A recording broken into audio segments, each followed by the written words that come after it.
Our research is helping us to better understand health conditions like spontaneous coronary artery dissection. SCAD causes heart attacks in young and middle-aged women. After recovering from a SCAD heart attack, Laura Locke decided to take part in research led by Dr. Andrew Velvet. So basically, SCAD occurs in young and middle-aged women. Okay, and it also has a higher incidence at certain points in the reproductive cycle of a woman. We see a higher incidence in the premenstrual phase of the menstrual cycle. You see them during the last phases of pregnancy as well as postpartum, and there is a higher incidence in the peri and postmenopausal period. So we always think that there is an association of sex hormones in SCAD.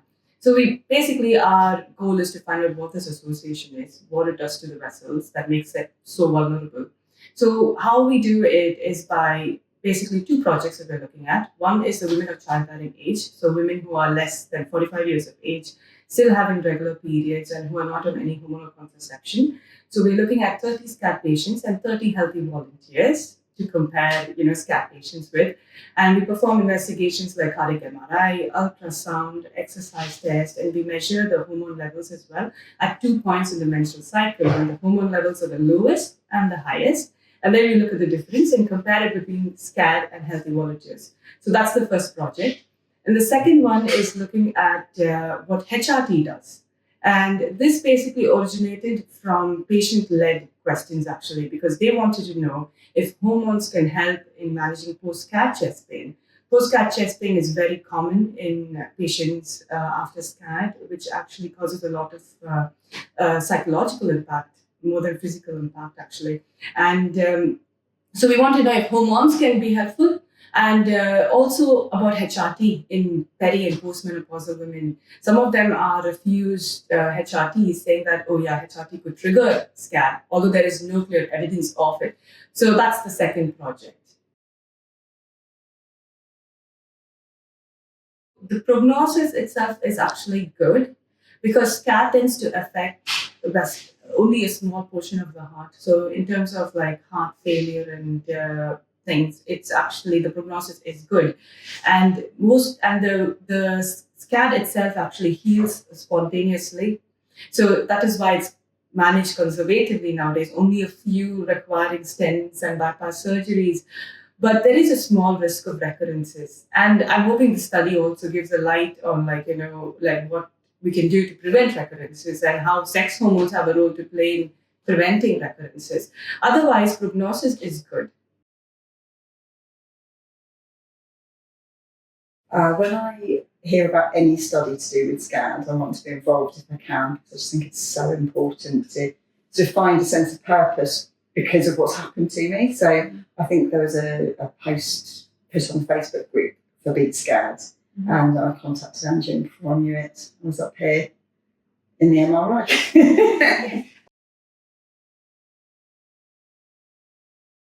So I had to do some exercise linked up to an ECG on an exercise bike, watching how my heart responded to exercise and then how it responded, obviously, at rest.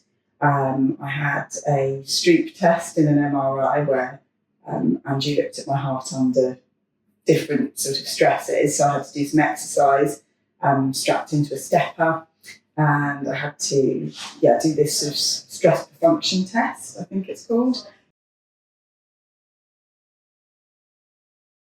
Oh, definitely. I think I've learned a lot physiologically about my body. It's so interesting to be able to actually look at your scans and talk to somebody who knows so much about your condition. It's like the best kind of private healthcare in a way. But also just knowing that you've got that resilience to come and do something different, something that's going to make a difference for future generations, especially with my condition. It's so little relatively is known about it. It's just incredible. And it's given me, I think I said earlier, a sense of real purpose in terms of being able to give back to a community that's given me so much when things have been really difficult. Never. No. So when they diagnosed, they straight away said, SCAD, get in touch with Dr. Adlam. Obviously, at St Thomas's, they knew all about it. My GP hadn't heard of it. I don't think there's only one person I've ever said SCAD to, and they said, "Oh yes, I know," but they work with Dr. Adlam, so somebody I play cricket with. But yeah, never heard of it.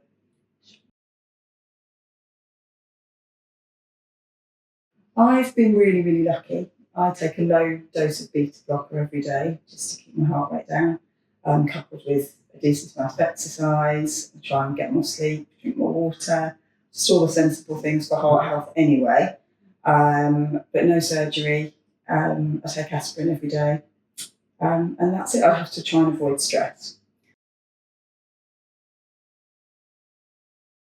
I think SCAD research is very important because a few years ago, SCAD was considered to be a very rare disease occurring in women. But in reality, it was actually underdiagnosed because most of them didn't know what we were dealing with. It's because it occurs in young women with no risk factors for coronary artery disease. So they would tend to be misdiagnosed or not being able to diagnose it from angiograms because that's again not easy. But research has actually evolved quite significantly in the last few years, and that has had a big impact on the diagnosis and management of SCAD. People are recognizing SCAD more in angiograms and they're managing it better because of the research that has been done so far. And even research at SCAD, it was, even the start of it was all patient-led, and they come together, and that has helped them in a big way actually in supporting each other. And like I said, even the questions that we are looking at is actually being raised by patients. And yeah, the research has a big impact. And that's why we need more volunteers, healthy volunteers, because we can't look at something unless we have some normal variables to compare with. So that's why we need healthy volunteers and to continue research.